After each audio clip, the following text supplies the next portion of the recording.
Après de brillantes études de droit, Paul Linière débute sa carrière d'avocat en 1993 au sein du cabinet Coopers & Lybrand.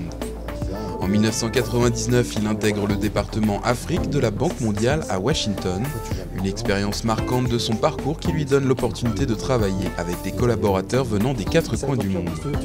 Cette diversité d'horizons lui a sans doute inspiré la volonté de signer la charte de diversité lorsqu'il prend les commandes du cabinet parisien de Linklaters.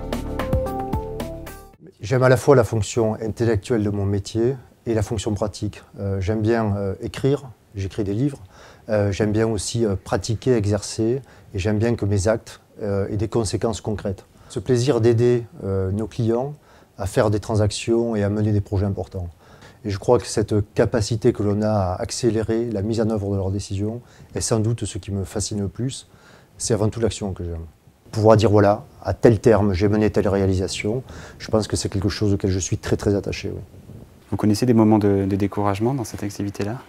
Je crois que tous les avocats pensent, tous ne le disent pas, mais tous pensent que peut-être 80% de notre travail est ingrat, 80% de notre travail est extrêmement difficile, 10% particulièrement difficile, et puis c'est pour les 10 derniers pourcents que l'on travaille, qui sont vraiment des moments de grâce et de bonheur. Et on se focalise uniquement sur ces derniers 10%.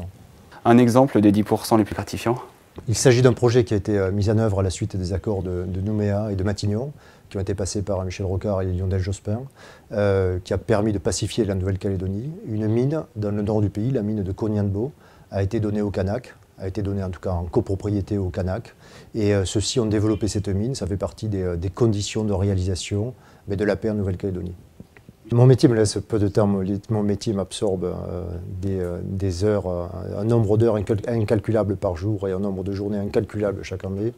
Ceci dit, j'ai quelques marges de temps que je ménage à ma famille, à moi aussi pour faire du sport ou pour me retirer, je le fais parfois. Chaque année, depuis maintenant 20 ans, je me retire 4 jours dans une abbaye, dans un silence absolu. L'esprit se dilate en fait. On s'aperçoit que l'esprit est beaucoup plus large que la façon dont on le conçoit au quotidien. Et cela permet tout simplement de se rattacher au très long terme. Et cela donne des convictions et énormément d'énergie pour le reste du temps.